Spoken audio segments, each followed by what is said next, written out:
오늘 우리에게 주시는 하나님의 말씀은 신약성경 요한복음 4장 13절과 14절 말씀이 되겠습니다. 신약성경 148면에 있습니다.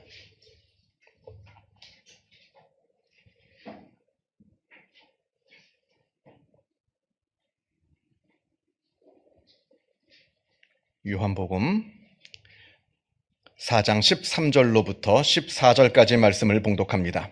이 계시의 말씀을 봉독할 때에 살아계신 하나님의 음성을 다 함께 들으실 수 있기를 바랍니다. 예수께서 대답하여 이르시되 이 물을 마시는 자마다 다시 목마르려니와 내가 주는 물을 마시는 자는 영원히 목마르지 아니하리니 내가 주는 물은 그 속에서 영생하도록 솟아나는 샘물이 되리라. 아멘. 프랑스의 철학가이자 정신분석학자인 자크 라캉이라고 하는 분이 이런 말을 하였습니다. 인간의 욕망은 늘 다른 어떤 것을 끊임없이 추구하는 환유적인 운동이다. 말이 좀 어렵습니다. 철학가들이 말을 좀 어렵게 하거든요. 근데 좀 설명을 들으면 이게 무슨 뜻인지 이해가 금방 되실 겁니다. 인간의 욕망은 환유적인 운동이다. 이럴 때 이 환유라고 하는 것을 먼저 알아야 되는데요. 환유라고 하는 것은 문학에서 사용하는 일종의 비유법을 말합니다. 작은 일부분을 가지고 그 전체를 상징하는 그것을 바로 환유법이라고 하는데, 예를 들면 립스틱은 여자를 상징합니다. 또 넥타이는 남자를 상징합니다. 또 십자가는 교회를 상징합니다. 이게 다 환유법입니다. 그런데 문제는 여자는 여자이지 립스틱이 아닙니다. 또 넥타이도 넥타이일 뿐이지 그게 남자는 아니거든요.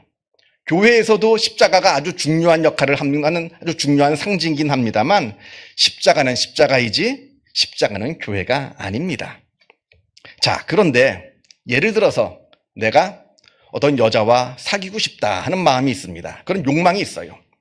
그럼 여자를 만나야죠. 그런데 내가 여자를 만나고 싶다 하는 마음이 내 마음속에 있는 줄을 모릅니다. 그냥 마음이 계속 허전해요. 여자를 내가 만나야겠다는 생각은 못하고 그냥 마음이 허전합니다. 허전한 마음에 그냥 밖에 나가서 여자를 상징하는 립스틱만 사 모읍니다. 이상한 사람이죠. 이상한 사람입니다. 내가 남자를 만나고 싶어요. 그럼 남자를 만나야 되는데 내가 남자를 만나고 싶은 마음이 있는 줄 모릅니다. 그래서 그냥 허전한 마음에 넥타이만 사 모읍니다. 내 마음 가운데 하나님을 찾고자 하는 마음이 생겼어요. 그러면 교회에 나와서 신앙생활을 해야 되는데 내 마음 가운데 하나님을 찾고자 하는 마음이 있는 줄 모르고 그냥 마음이 허하길래 그냥 십자가만 잔뜩 사가지고 집 벽에다가 걸어놓는 겁니다. 바로 인간의 욕망이 이러하다는 겁니다. 내 마음속에서 진짜 내가 원하는 것이 따로 있는데 그것을 내가 알지 못한 채 그 본질적인 것은 잡지 못하고 그냥 껍데기만, 비본질적인 껍데기만 붙잡으려고 하는 것이 바로 인간의 욕망이라는 겁니다. 그러니까 늘 불행하죠. 여러분, 내가 나를 잘 모릅니다. 내가 나 자신을 굉장히 잘하는 것 같지만 내가 나를 잘 모릅니다. 그러니까 오죽하면 너 자신을 알라 하는 말이 명언이 됐겠어요. 모릅니다. 내 마음 깊은 곳에서 내가 진정으로 갈망하고 원하는 것이 무엇인지 우리는 우리 자신을 모르는 채 살아갑니다. 여러분들 아이들 키워보신 분들은 다 이런 경험이 있을 겁니다. 또 경험하게 될 겁니다. 아이가 무엇을 사달라고 조릅니다. 예를 들어서. 아니면 무엇을 해달라고 조릅니다. 엄청 울면서 떼를 씁니다. 그래서 예를 들어서 아이스크림이 먹고 싶다고 막 울면서 떼를 씁니다. 그래서 하도 울면서 떼를 쓰길래 아이스크림을 하나 사줍니다. 그런데 그거 받으면 울음을 뚝 그쳐야 되는데 그거 아니랍니다. 경험이 있을 거예요. 그거 아니랍니다. 방금 전만 해도 아이스크림 사달라고 그렇게 울더니 사주니까 이거 아니랍니다. 그래서 뭘 원하냐 그러면 또 이번에 햄버거가 먹고 싶답니다. 햄버거를 또 사주면 또 이것도 아니랍니다. 그냥 웁니다. 그게 우는 게 아이가 그냥 떼쓰는 게 아니라 자기 자신이 자기가 뭘 원하는지를 몰라서 그러는 겁니다. 분명 자기 마음 가운데 갈망하고 지금 간절하게 원하는 것이 있는데 그게 자기도 모르거든요. 뭔지 모르겠거든요. 그러니까 괴로워서 답답해서 우는 겁니다. 아이들이 울 때마다 답답하죠. 이거 사줘도 안 되고 저거 해줘도 안 되고 답답하죠. 근데 울고 있는 그 아이는 더 답답할 겁니다. 어른들보다. 내가 뭘 원하는지 몰라서 자기도 답답한 겁니다. 그런데 여러분, 이게 꼭 어린 아이들에게만 있는 일이 아니거든요. 우리 어른들도 이러합니다. 우리 어른들도, 모든 인간들은 자기 마음 깊은 곳에서 내가 간절하게 갈망하고 있는 것이 분명히 있는데 정작 그게 무엇인지 내가 모릅니다. 그냥 답답한 마음만 있는 거예요. 괴로운 마음만 있는 거예요. 그게 무엇인지 알면 속 시원할 텐데 그걸 모르는 채 그것이 아닌 엉뚱한 것을 잡으려고 달려가고 있는 겁니다. 왜냐하면 우리가 내 마음을 들여다볼 능력이 없거든요. 그거는 아주 깊은 영성의 단계에 올라가 있는 사람만이 자기 마음을 들여다볼 수 있지, 보통의 사람들은 내 마음을 우리가 들여다볼 수 없거든요. 그러니까 마음에 갈망으로 가득 차 있는데 그게 무엇인지 모릅니다. 그러니까 아무거나 붙잡으려고 내달립니다. 그래서 아무거나 붙잡으려고 내달려서 결국 그것을 이루었습니다. 예를 들면 돈이라 칩시다. 돈을 많이 벌었어요. 그렇다고 그 마음이 행복할까요? 시원해집니까? 아니거든요. 내가 간절하게 내 마음속에서 갈망하고 있는 것은 따로 있는데 엉뚱한 것을 아무리 채워봐야 내 마음속에서는 여전히 허전하고 여전히 괴롭고 여전히 답답합니다. 그럼 어떡합니까? 이번엔 또 다른 걸 붙잡으러 달려갑니다. 쾌락을 잡으려고 붙잡아갑니다. 그래서 막 쾌락을 누려요. 아주 세상에 있는 쾌락들을 다 누려봤습니다. 그렇다고 내 마음이 시원해지던가요? 행복해지던가요? 더 답답합니다. 내가 원하는 건 따로 있는데 엉뚱한 것을 또 붙잡았거든요. 또 허무해지고 또 허전해집니다. 또 다른 것을 향해 달려갑니다. 인간이 이러하다는 겁니다. 인간의 욕망은 그래서 끊임없이 추구하는 환유적 운동이다. 철학가가 이렇게 이야기를 한 겁니다. 1920년대에 아주 옛날이죠. 윤심덕이 불렀던 사예찬미라고 하는 노래를 아마 제목은 들어서 아실 겁니다. 사예찬미, 죽음에 대한 찬미죠. 죽음을 찬양하는. 그 마지막 가사가 이러합니다. 허영에 빠져 날뛰는 인생아, 너 속았음을 너는 아느냐. 세상의 것은 너에게 허무하니 너 죽은 후에 모든 것이 다 없어지는도다. 눈물로 된 이 세상, 나 죽으면 그만일까. 행복을 찾는 인생들아, 네가 찾는 것은 허무일 뿐이다. 행복을 찾는 인생들아, 네가 찾는 것은 허무일 뿐이다.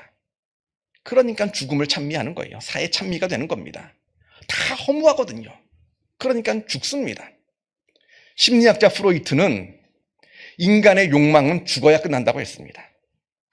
죽는 거예요. 그러니까 사람들이 죽는 겁니다. 자살도 하는 것이고 그런 일들이 벌어지는 겁니다.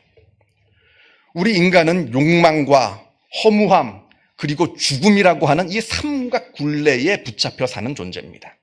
욕망과 허무함과 죽음.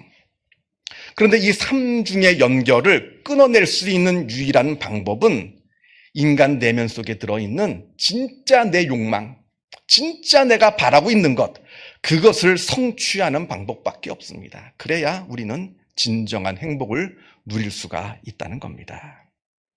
오늘 본문에서 예수님께서 이것을 말씀하고 계십니다.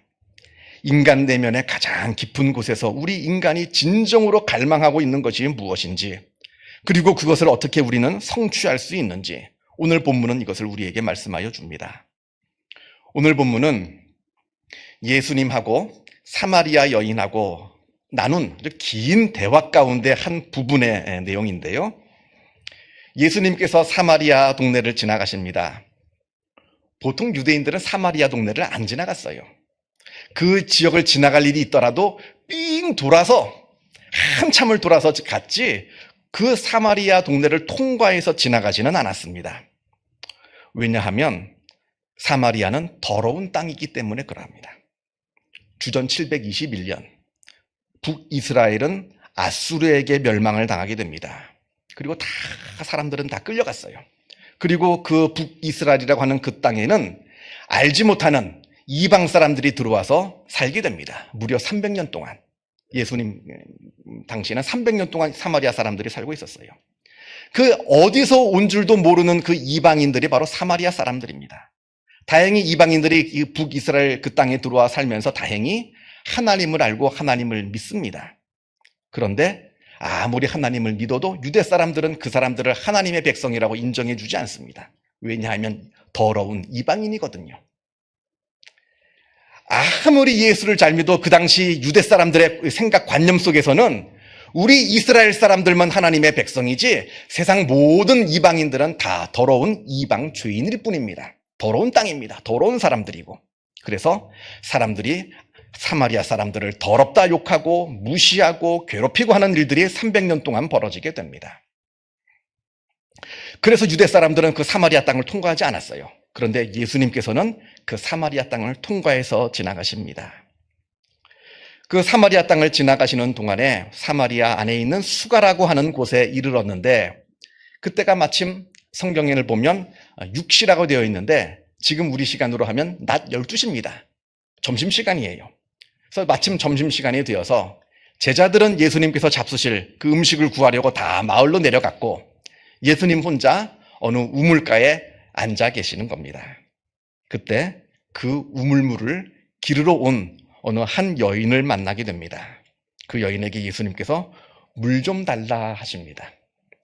이 당시 우물에는 두레박이 없었어요. 공용 두레박이 없었습니다. 다 자기가 자기 두레박을 가지고 와가지고 물을 푸고 그런 다음에 그 자기 두레박을 가지고 가지 우물에는 공용 두레박이 없었어요.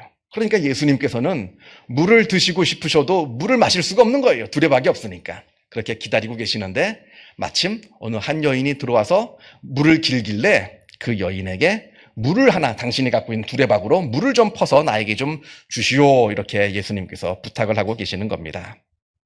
그런데 이 여자가 아주 쌀쌀맞게 대답을 합니다. 원래 열등감이 많은 사람들이 좀 쌀쌀맞거든요. 공격적입니다.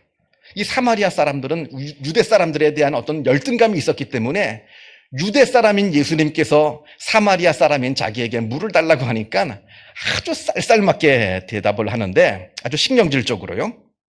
당신은 유대 사람이면서 어찌하여 사마리아 여자인 나에게 물을 달라 하니까. 아니 좀 물을 좀 달라 하면 물 안 드리면 되지. 그거 가지고 유대 사람이니 사마리아 사람이니 남자니 여자니 따지고 있는 겁니다. 아마 그랬을 거예요. 엄청나게 목말랐나 보다. 저 사람. 얼마나 목말랐으면 저 유대 사람인 저 유대 남자가 나 같은 사마리아 여자에게 이렇게 물을 달라고 간청을 할까? 엄청 목말랐나 보다 생각했을 겁니다만, 그러나 지금 예수님께서는 목이 마르셔서 지금 이 사마리아 여인에게 말을 건네는 게 아닙니다. 이 사마리아 여인에게 아주 놀라운 하나님의 선물을 주시고자 지금 예수님께서 먼저 말을 걸고 계시는 겁니다. 그렇게 여자가, 그 여인이 아주 쌀쌀맞게 대답을 하니까 예수님께서 한마디 툭 던지십니다. 10절 말씀을 보면, 오늘 본문은 아닙니다만 10절 말씀을 보면, 내가 만일 하나님의 선물과 또 내게 물 좀 달라 하는 이가 누구인 줄 알았더라면 내가 그에게 구하였을 것이요 그가 생수를 내게 주었으리라. 내가 누군지, 네가 만약에 나에 대해서 알았더라면, 예수님께서 네가 나의 정체를 알았더라면 오히려 네가 나에게 물을 달라고 했을 것이다, 이렇게 예수님께서 말씀하시니까 이 여인이 비웃습니다. 두레박도 없는 주제에, 두레박도 없어가지고 남이 올 때까지 기다리던 주제에 지가 뭔데 나한테 물을 주겠냐고 이렇게 예수님을 비웃습니다. 그러자 예수님께서 아주 조용히 한 말씀을 더 하십니다. 이 물을 마시는, 예수님께서 주시는 그 물을 마시는 자마다 다시는 목마르지 다시 목마르려니와, 이 우물의 물을, 네가 지금 퍼먹는 그 우물을 마시는 자마다 다시 목마르려니와 내가 주는 물을 마시는 자는 영원히 목마르지 아니하리니 내가 주는 물은 그 속에서 영생하도록 솟아나는 샘물이 되리라. 지금 예수님께서 이 여인의 아주 중요한 정곡을 지금 찌르고 계시는 겁니다. 지금은 낮 12시예요. 이 뜨거운, 하루의 제일 뜨거운 시간에는 아무도 물을 기르러 오질 않습니다. 아침 저녁 선선할 때 물을 기르러 오는 것이지. 그런데 이 여인은 하루 중 가장 뜨거운 때약볕에 지금 물을 기르러 온 겁니다. 왜냐하면 남의 눈을 피하기 위해서, 다른 사람을 만나지 않기 위해서, 다른 사람들과 마주치지 않게 하기 위해서 몰래 물을 기르려고 아무도 물 길러 오지 않는 낮 12시에 물을 길러 온 겁니다. 왜냐하면 나중에 나옵니다만 이 여자는 많은 수치심을 가지고 살고 있는 사람이었기 때문에 그러합니다. 예수님께서 남편을 데려오라 하니까 남편이 없답니다. 예수님께서 맞다. 네 말이 맞다. 네가 예전에 남편이 5이나 있었고 지금 살고 있는 그 남자도 남편은 아니랍니다. 이 여자가 화들짝 놀라죠. 무슨 사연이 있었는지는 모르겠습니다만 이 여자는 모두 6 남자와 삶을 같이 살았던 겁니다. 과거에 남편이 5이나 있었습니다. 그리고 지금 6번째 남편은 사실은 남편이 아닙니다. 무슨 사연이 있는 줄 몰라요. 많은 사람들한테 손가락질을 받았겠죠. 많은 사람들이 그 여인만 지나가면 웅성웅성 이야기를 했을 겁니다. 그래서 사람들하고 마주치는 것이 싫어요. 아니, 사람들하고 마주치는 것이 두려웠다고 하는 것이 더 맞는 말일 겁니다. 그러나 아무리 그렇다 하더라도 목이 마르거든요. 이놈의 물은 한 번 마시면 좀 오래 가면 좋겠는데 이놈의 물은 한 번 마시면 금방 또 목이 마릅니다. 그럼 물을 기르러 와야 됩니다. 그런데 예수님께서 한 번만 마시면 영원히 목마르지 않는 그 물을 주신다니까 이 여자가, 그렇게 쌀쌀 맞던 여인이 귀가 번쩍 뜨입니다. 그러면서 예수님한테 나에게 그 물을 좀 주십시오 이렇게 간청합니다. 이 여인은 물을 기르러 갈 때마다 그 마음속에 아주 간절한 마음으로 기도했을 겁니다. 하나님, 나 물 길러 가는 동안에 아무도 만나지 않게 해주세요. 아무도 마주치지 않게 해주세요 하면서 기도하면서 두려운 마음으로 그 물을 기르러 갔을 겁니다. 그래서 그날 아무도 만나지 않고 운이 좋게 아무도 만나지 않고 물을 길러 왔어요. 그렇다고 그 여인 마음에 기쁨이 있었을까요? 내가 하나님 오늘 물 기르는데 아무도 만나지 않게 해주세요 해서 물을 길러 왔는데 그것 가지고 그 마음 가운데 기쁨이 있었겠느냐 하는 거예요. 여전히 괴롭죠. 자기 마음 가운데 여전히 괴로움이 있는 겁니다. 근본적인 해결이 있어야죠.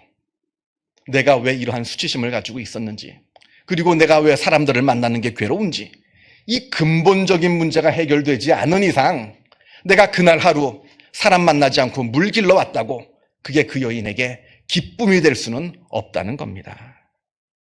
그런데 이 여인이 예수님하고 대화를 계속하면 계속할수록 점점 예수님한테 마음을 엽니다. 그 얼어붙은 마음이 조금씩 녹아내리기 시작합니다. 그렇게 싸납고 공격적이고 신경질적인 이 여인이 이제는 예수님의 말씀에 귀를 기울이고 자기의 속마음을 이야기합니다. 처음에는 자기에게 남편이 5이나 있었다는 사실을 알아맞힌 예수님한테 깜짝 놀라면서 당신은 정말 선지자시군요 라고 이야기를 하다가 나중에는 진지하게 예배에 대한 이야기를 합니다. 내가 어디서 어떻게 예배를 드려야 합니까? 그러니까 예수님께서는 어디서 드리는 것이 중요한 것이 아니라 네가 영과 진리로 예배를 드리는 것이 중요하다라고 하는 신앙적인 진지한 이야기를 합니다. 그러면서 이 여자는 결국에 예수님과 대화를 하다가 내가 지금 이야기를 나누고 있는 이 사람이 바로 그리스도, 하나님의 아들이신 그리스도라는 것을 깨닫게 됩니다. 아주 놀라죠. 그러면서 이 여인이 너무나 놀래가지고 급히 마을로 뛰어가면서 사람들한테 말하기를 내가 행한 모든 일을 내게 말한 사람을 와서 보라. 이는 그리스도가 아니냐 합니다. 무슨 얘기예요? 자기의 가장 수치스러운, 가장 감추고 싶은 부분이 내가 과거에 남편이 5이나 있었고 지금은 같이 살고 있는 그 남자는 내 남편이 아니라고 하는, 이게 내 인생에 있어서 가장 수치스러운 건데 예수님을 만나니까 너무나 놀래가지고 자기가 그렇게 만나기 싫어하고 꺼려했던 그 마을 사람들한테 자기가 뛰어들어가서 동네 사람들, 내가 과거에 남편이 5이나 있었고 지금 살고 있는 남편도 남편이 아니라고 하는 이 사실을 알아맞춘 이 사람을 좀 보러 오세요. 이 사람이 그리스도가 아니고 누구겠습니까? 놀라운 일이 벌어지는 겁니다. 그렇게 숨기고 싶었던 것들이 이제는 부끄럽지가 않아요. 그렇게 수치스러웠던 것들이 이제는 더 이상 수치스럽지가 않게 되는 겁니다. 예수님을 만나니까. 여러분, 내가 받아들일 수 있는 것은 열등감이 아닙니다. 내가 내 스스로 받아들이지 못하니까 그게 열등감이지, 내가 받아들일 수 있는 것은 열등감이 아닙니다. 가령 내가 키가 작다 할 때 그 작은 키를 내가 받아들이면 그건 열등감이 아니에요. 아무 문제가 되지 않습니다. 그런데 내가 그걸 받아들이기가 힘들어요. 내가 키가 작은 게 받아들이기 힘들어요. 그러면 그게 열등감이 되는 것이고 그게 수치심이 되는 겁니다. 그런데 이 여인은 예수님을 만나니까, 아니 더 정확하게 이야기하면 예수님께서 그 여인을 만나주시고 대화해주시고 받아주시니까 자기도 자기 자신을 받아들일 수 있었던 겁니다. 아주 중요한 겁니다. 하나님이 나를 받아주시니까 나도 나 자신을 받아들일 수가 있었던 겁니다. 지난 그 과거, 그 기구했던, 내 지난 지지리도 복이 없던 그 모든 인생의 그 모든 과거가 이해가 됩니다. 하나님의 받아들임을 내가 경험하니까 과거에 나에게 상처 준 사람들이 다 용서가 됩니다. 아니, 나 자신이 용서가 됩니다. 그러한 삶을 살 수밖에 없었던 나 자신이 이해가 되고 나 자신이 다 용서가 됩니다. 그러니까 나 자신을 사랑할 수가 있어요. 내가 이해가 되고 내가 용서가 되니까 내가 나 자신을 사랑할 수 있습니다. 내가 나 자신을 사랑하니까 이제는 다른 사람도 사랑할 수가 있어요. 그렇게 나 지나가면 손가락질했던 그 사람들, 동네 사람들, 나 지나가면 그렇게 웅성웅성 나에 대해서 안 좋은 얘기했던 그 사람들한테 내가 만난 예수 그리스도를 전합니다. 그들도 당신들도 와서 이분을 만나보세요. 이분이 얼마나 놀라운 분인지 모릅니다 하면서 그들에게 전도를 하게 되는 겁니다. 그들을 사랑할 수 있는 거고 그들을 용서할 수 있었던 겁니다. 오늘 본문 14절에 아주 중요한 말씀이 나옵니다. 예수님께서 주시는 물은 샘물에서 솟아나는 물이라 합니다. 이 물은 우물물이 아니에요. 사람들이 땅을 파고 사람들이 돌을 쌓아서 그래서 먹으면 마시면 또 금방 목마르는 세상이 주는 물이 아니라 하나님께서 주시는 물이라 하는 겁니다. 이 물은 세상에서 주는 그런 우물물이 아니라 샘물입니다. 내가 외부에서 밖에서 퍼마시는 우물물이 아니라 내 속에서 막 샘솟아 저절로 솟아 올라오는 그러한 샘물이라 합니다. 오늘 10절 말씀에, 오늘 본문이 아닙니다만 10절 말씀에 내가 만일 하나님의 선물을 알았더라면 그것을 구하였으리라 하는데 그 하나님의 선물이 바로 우리 내면, 우리 속사람 안에서 솟아오르는 영원하도록 솟아나는 그 샘물, 그 물을 예수님께서 지금 말씀하십니다. 이 물은 이 물이 아니죠. 그 물은 예수님께서 주시겠다는 물은 이 물은 H2O 이게 아닙니다. 이 물은 영적인 물이죠. 우리 영혼을 치유하고 우리 영혼에게 풍요로움을 주고 우리 영혼을 회복시켜 주시고 우리의 영혼의 모든 결핍을 채워주는 영적인 만족을 주는 하나님의 선물을 말합니다. 성도 여러분, 모든 풍요는 내 내적인 풍요에서 완성됩니다. 내가 아무리 세상 모든 것을 다 가지고 있고 다 누린다 하더라도 내 속에서 풍요롭지 못하면 여전히 결핍이 있는 것이고 여전히 부족한 것이고 여전히 불만족스러운 것이고 여전히 불행합니다. 세상의 모든 평안도 다 내 속에서 완성되는 겁니다. 아무리 어려운 일이 없고 다 일이 잘 되고 뭐 부러울 것 없어도 내 마음속에 평안이 없으면 늘 불안하고 괴롭습니다. 모든 것은 다 내 속에서 내 마음 안에서 완성되는 법이라 하는 겁니다. 그러니까 우리 인간에게 있어서 가장 중요한 것은, 그 가장 중요한 문제는 외부에 있는 것들을 내가 얼만큼 가지고 누리냐가 그것이 아니라 내 속에서 하늘로부터 내려오는 하나님께서 주시는 그 선물, 그 영적인 그 샘솟는 그 샘물을 우리가 얼만큼 누리고 얼만큼 마시고 그 안에서 얼만큼 우리가 치유되고 있느냐, 이것이 중요한 것이라는 겁니다. 그리고 더 중요한 것은 내가 무엇을 지금 갈망하고 있느냐, 내 속에서 샘솟는 그 하나님께서 주시는 선물을 내가 갈급해하고 갈망해하고 있느냐, 아니면 내 속에서는 간절하게 그것을 갈망하고 있는데 내 생각이 그것을 몰라서 그냥 밖에 있는 것들, 그냥 밖에 있는 아까 그 철학자 자크 라캉이라고 하는 사람이 말한 것처럼 환유적인 것들, 밖에 있는 것들만 붙잡으려고 내달리고 있느냐. 우리가 한번 나의 신앙, 나의 삶의 자세를 한번 들여다보는 것도 굉장히 중요한 일이라 생각이 듭니다. 기도하겠습니다. 사랑과 은혜가 충만하신 하나님 아버지 감사합니다. 하나님께서 우리를 하나님의 자녀로 삼아주시고 하늘의 신령한 것으로 우리들에게 늘 채워주시고 우리에게 베풀어 주심에 주님의 은혜에 감사를 드립니다. 우리가 이 귀한 은혜를 누리고 있으면서도 우리가 이 귀한 은혜가 귀한 것인 줄도 모르고 그것을 바라보며 갈급해하며 그것을 누리지 못하고 오히려 썩어질 것들, 밖에 있는 것들, 잠시 있다 사라질 것들, 그것만을 바라보며 내달리고 있는 것은 아닌지 내 자신의 신앙과 내 자신의 삶의 자세를 바라보게 하여 주옵소서.